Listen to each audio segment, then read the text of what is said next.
Halo adik-adik, gimana kabarnya semua? Pasti baik kan? Saatnya kita akan mulai ibadah kita pada hari ini. Sebelum itu mari kita tundukkan kepala untuk berdoa.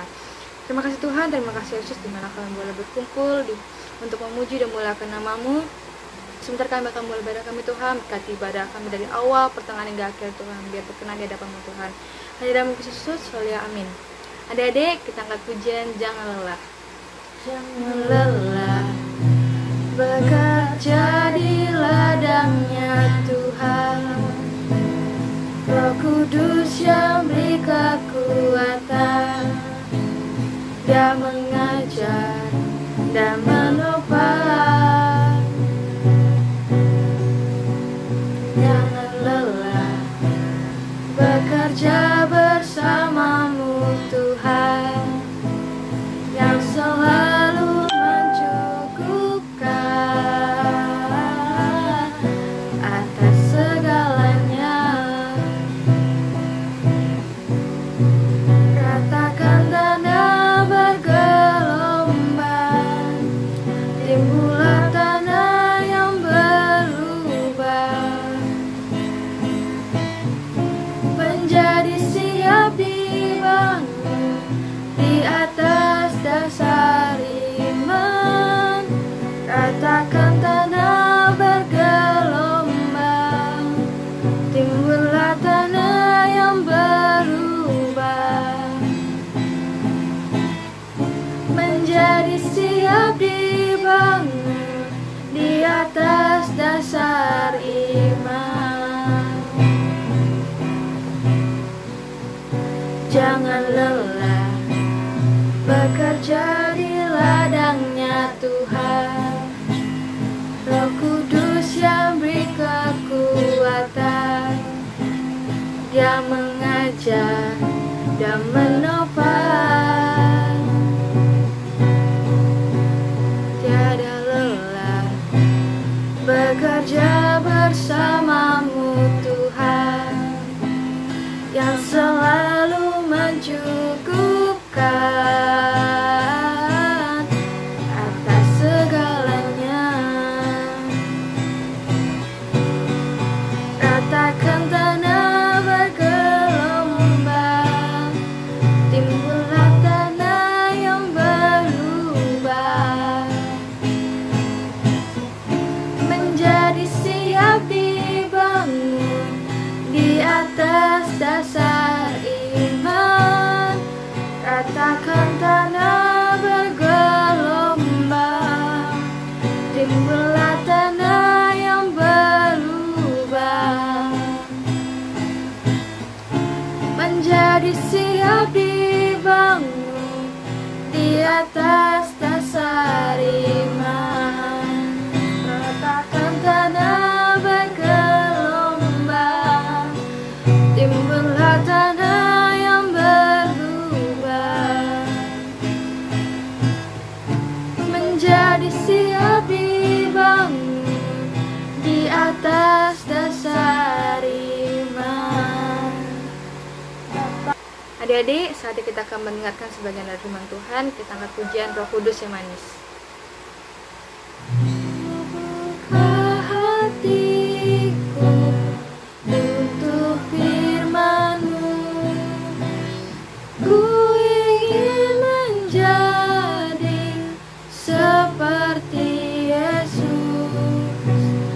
Berfirman-Lah Tuhan, ku mau mendengar dan melakukannya setiap hari.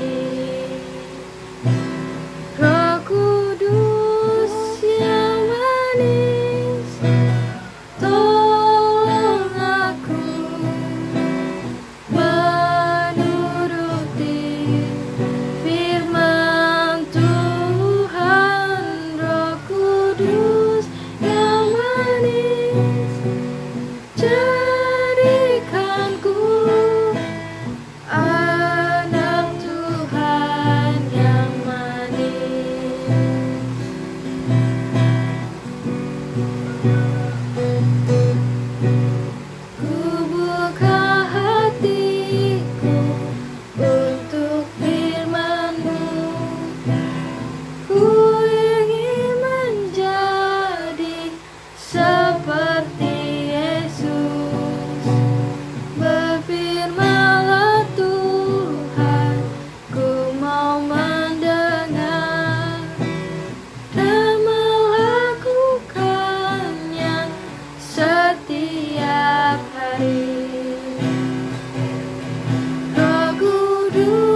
Shalom adik-adik, selamat pagi semuanya. Semuanya pasti sudah duduk yang manis ya. Nah, kita akan mendengarkan cerita kebenaran firman Tuhan. Tapi sebelumnya, Tante ajak kita berdoa dulu ya. Ya, sama-sama berdoa kita, tangannya dilipat ya, matanya ditutup semua ya. Terpujilah nama Tuhan, kami bersyukur pagi hari ini. Tuhan Yesus, kami akan mendengarkan cerita kebenaran firman-Mu. Kami percaya Tuhan, Engkau yang ada bersama dengan kami saat ini, membuat kami mengerti tentang apa yang akan disampaikan, tentang apa yang akan kami dengar Tuhan. Kami percaya hikmat Tuhan Engkau berikan buat kami, sehingga kami boleh menerima satu berkat yang daripada Tuhan melalui kebenaran firman-Mu. Terpujilah nama Tuhan, kami bersyukur dan menyerahkan semuanya ini ke dalam tangan-Mu, dan kami siap untuk mendengarkan kebenaran firman Tuhan hanya di dalam nama Yesus, Tuhan dan Juru Selamat kami. Haleluya, amin. Ya, puji nama Tuhan ya adik-adik. Tante akan bercerita pagi hari ini tentang Daud kembali ke Yerusalem. Nah, adik-adik, firman Tuhan pagi hari ini Tante ambil dari 2 Samuel 19 ayat 9 sampai dengan 40, 2 Samuel 23 ayat 1 sampai dengan 7, dan 1 Tawarik 22 ayat 28 dan 29. Nah, adik-adik, Daud kembali ke Yerusalem ya. Raja Daud bukan satu-satunya orang yang mendengar tentang kematian Absalom. Orang Israel yang tinggal di seberang Sungai Yordan juga sudah mendengar bahwa Raja Daud dan pasukannya sudah mengalahkan Absalom. Nah, mereka yang setia kepada raja sangat senang. Mereka yang dulu berpihak pada Absalom sekarang merasa takut dan malu. Mereka berkata satu kepada yang lain, "Kita sebenarnya berlaku seperti orang bodoh yang diperdaya oleh Absalom. Bukankah Daud raja yang diurapi Tuhan? Bukankah Daud yang membunuh Goliat dan sering melepaskan kita dari tangan orang Filistin? Ia telah menjadi raja yang baik bagi kita. Mari kita pergi dan menyambut raja kita dan membawanya kembali." Nah, adik-adik yang dikasihi di dalam Tuhan, banyak dari antara mereka pergi ke Sungai Yordan menantikan raja untuk menyeberang ya.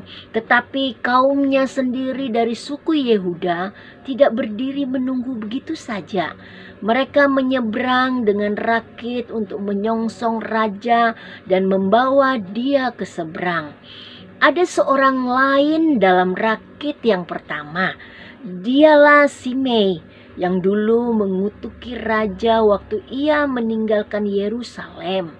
Nah, sekarang ia sangat takut dan datang bersujud di hadapan raja. Daud memohon, "Jangan raja marah terhadap saya. Saya sudah berdosa terhadapmu. Tetapi hari ini saya datang dengan rakit yang pertama untuk memohon pengampunanmu. Simei harus dihukum mati," teriak teman-teman raja. Karena ia sudah mengutuk raja yang diurapi Tuhan. Tetapi Daud ingat bagaimana ia pernah diampuni oleh Tuhan. Ia tidak mau bahwa ada orang yang harus mati pada hari yang istimewa itu. Ia berkata kepada Simei, "Engkau tidak akan mati." Sebelum Daud melangkah ke rakit, ia melihat berkeliling sekali lagi. Ia melihat seorang yang sudah tua berdiri di sana. Ia datang untuk mengucapkan selamat jalan padanya. Ialah Barzilai yang berumur 80 tahun. Seorang yang sangat kaya. Ia telah menyediakan makanan untuk Daud dan orang-orangnya selama mereka berada di kota Mahanaim. Hati Daud tersentuh waktu melihat sahabatnya, betapa setianya Barsilai yang telah menyediakan kebutuhan mereka waktu mereka dalam bahaya. Ia bercerita ramah kepadanya, "Ikutlah menyeberang sungai Yordan bersamaku. Datanglah ke Yerusalem bersamaku, dan di sana aku akan melihat engkau." Tetapi jawab Barsilai, "Aku akan menyeberang sungai Yordan bersamamu dan pergi bersamamu sementara waktu. Kemudian aku akan pulang ke rumahku. Aku sudah tua dan hanya akan menjadi beban untukmu. Aku ingin mati di kotaku sendiri dan dikuburkan di tempat ayah dan ibuku dikuburkan." Kemudian Barsilai menyeberangi sungai Yordan bersama Daud dan mendampinginya. Nah, waktu tiba saatnya untuk Barsilai kembali ke rumahnya, Daud mencium Barsilai dan memberkatinya. Nah, kemudian Daud dan orang-orangnya melanjutkan perjalanan mereka sampai mereka tiba di pintu gerbang kota Yerusalem dan memasuki ibu kota. Adik-adik yang dikasihi dalam Tuhan, Raja Daud memasuki istananya yang indah itu. Ia sangat senang mengetahui tidak ada yang mati di sana selama ia pergi. Malam harinya, raja pergi ke tempat di mana terdapat tabut perjanjian Tuhan. Sebelum melarikan diri, raja berkata kepada imam-imam, "Kalau Tuhan berkenan kepadaku, ia akan membawa aku kembali ke Yerusalem untuk melihat lagi tabut perjanjian itu." Sekarang raja sudah kembali karena Tuhan berkenan kepadanya. Raja Daud sujud menyembah kepada Tuhan Allah yang menyelamatkan hidupnya. Ia mengambil kecapi dan memetiknya sambil bermazmur untuk Tuhan. "Sekalipun aku berjalan di lembah kekelaman, aku tidak takut bahaya, sebab Engkau besertaku. Gadamu dan tongkatmu itulah yang menghibur aku.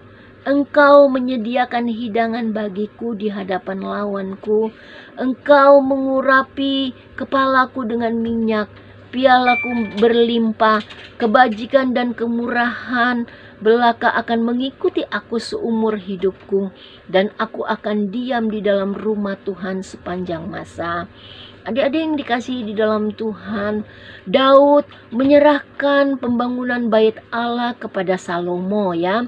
Nah, pada waktu dia tua, dia menyerahkan ini kepada Daud, kepada anaknya yang bernama Salomo. Daud semakin tua dan memerintah bangsa Israel selama 40 tahun. Sekarang hidupnya sudah hampir berakhir, tetapi masih ada kerinduan di dalam hati Daud. Ia rindu untuk membuat tempat penyembahan bagi Tuhan, tempat di mana tabut perjanjian tinggal, di mana kemuliaan Tuhan berdiam seperti waktu di padang gurun. Nah, adik-adik yang dikasihi dalam Tuhan, Daud mengetahui banyak tempat Tuhan bersemayam adalah di surga. Ya, dan ia tidak bisa ditempatkan di sebuah bait Allah. Namun Daud memikirkan bait Allah yang ingin didirikannya hanya sebagai alas kaki bagi Tuhan. Tuhan senang dengan keinginan Daud, tetapi ia berkata, "Bukan, engkau akan membangun tempat itu. Itu karena engkau banyak berperang dan menumpahkan darah dalam peperangan. Anakmu yang akan membangun sebuah rumah umatku." Nah, adik-adik yang dikasihi di dalam Tuhan, Daud tahu bahwa anak yang disebut oleh Tuhan adalah Salomo. Salomo akan menjadi raja menggantikan dirinya dan akan membangun bait Allah. Tetapi Daud tetap memikirkan dan berdoa kepada Tuhan tentang bait Allah itu, sampai Tuhan melalui Roh Kudusnya memberikan gambar yang sangat jelas untuk membangun. Kemudian Daud menggambarkannya di atas kertas dan mulai mengumpulkan bahan-bahan bangunan. Nah, adik-adik yang dikasih di dalam Tuhan, pada suatu hari Daud memanggil Salomo dan berkata kepadanya, "Anakku Salomo, aku sendiri bermaksud membangun sebuah rumah kemuliaan nama Tuhan sebagai tempat ibadah untuk bangsa Israel. Tetapi Tuhan mengatakan, engkau anakku Salomo, bukan aku yang akan mendirikannya, tetapi engkau Salomo. Tuhan menjanjikan suatu masa yang aman, penuh damai sejahtera untuk melaksanakan pekerjaan besar ini. Tuhan akan memberikan kepadamu akal budi dan pengertian. Tuhan sendiri akan menyertaimu supaya engkau dapat menyelesaikan semuanya dengan baik." Salomo merasa dikuatkan waktu ia mendengar janji Tuhan untuknya. Kemudian Daud, "Meskipun aku sibuk dan juga sering menghadapi masalah-masalah dalam hidupnya, aku sudah mengumpulkan banyak emas dan banyak perak untuk membuat dan melapisi perkakas-perkakas suci. Aku sudah mengumpulkan banyak besi untuk membuat paku-paku dan engsel-engsel untuk rumah Tuhan. Juga tembaga yang banyak, kayu dari hutan di pegunungan Libanon sudah tersedia untuk rumah Tuhan. Juga batu-batu besar dan pualam sudah terkumpul. Tuhan juga sudah mengaruniakan tukang-tukang yang ahli dalam setiap tugasnya. Mereka ada di bawah perintahmu. Jangan takut akan tugas yang besar ini. Kuatkan hatimu, Tuhan tidak akan meninggalkan engkau sampai segala pekerjaanmu untuk rumah Tuhan ini selesai. Nah, kemudian Daud menyuruh Salomo melihat dana pembangunan yang ia terima dari Tuhan. Daud telah menggambarkan dengan teliti untuk ukuran bentuk gedung bait Allah, termasuk kamar-kamar dalam dan halaman luar. Tidak satu pun dilupakan. Sekarang Salomo dapat menggunakan dana pembangunan ini sebagai patokan untuk membangun bait Allah tersebut. Nah, adik-adik yang dikasih di dalam Tuhan, akhirnya Daud memberi perintah supaya berkumpul para tua Israel dan juga rakyat yang berada di kota Yerusalem. Nah, setelah mereka berkumpul, Raja berkata kepada mereka, "Dengarkanlah saudara-saudaraku, di dalam hatiku ada kerinduan untuk membangun sebuah rumah Tuhan, di mana tabut perjanjian Tuhan akan disimpan." Ini kerinduan Daud sungguh luar biasa ya adik-adik. Dia rindu membangun sebuah rumah untuk Tuhan di mana tabut perjanjian Tuhan akan disimpan.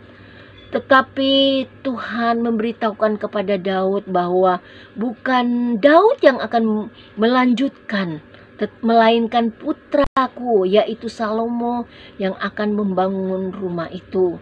Kemudian Raja memberitahukan bahwa mereka semua harus membantu Salomo yang akan menjadi raja yang berikutnya dan membangun bait Allah. Raja memberitahu bahwa pada mereka bahwa berapa banyak harta benda kepunyaannya sendiri yang telah diberikannya dan berapa banyak perabot yang telah dibuatnya. Para tua-tua dan rakyat mulai membawa kepunyaan mereka sebagai persembahan. Mereka ada yang membawa emas, ada yang membawa perak, ada yang mau membawa tembaga, dan ada yang membawa batu-batu permata. Ya, mereka memberikan persembahan mereka dengan sepenuh hati, walaupun itu tidak sebanyak pemberian raja. Ya, pemberian Raja Daud kepada Salomo itu sudah lengkap semua ya untuk pembangunan bait Allah. Nah, waktu Raja Daud beserta rakyatnya berdoa kepada Tuhan, Tuhan mendengar doa mereka. Nah, Tuhan juga membuat bangsa Israel siap menerima Salomo sebagai pemberian Tuhan bagi mereka.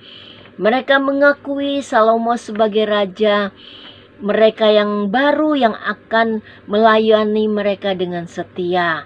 Nah, melihat semua itu, Raja Daud hanya bisa memuji Tuhan. Tuhan adalah gembalanya dan Tuhan ada bersama dengan Daud. Tuhan selalu menolong Daud. Tuhan adalah rajanya mereka. Ia telah menjadikan semuanya baik. Tuhan telah mengambilnya dari padang di Bethlehem untuk menjadi raja atas bangsa Israel. Sekarang Tuhan memberi seorang anak yang siap menggantikan Daud. Nah, betapa baik Tuhan. Luar biasa Tuhan di atas kehidupannya. Kemudian di saat Daud sudah tua dan masanya anaknya yang akan menggantikan dia adalah Salomo, maka Daud mati dan dikuburkan bersama dengan nenek moyangnya.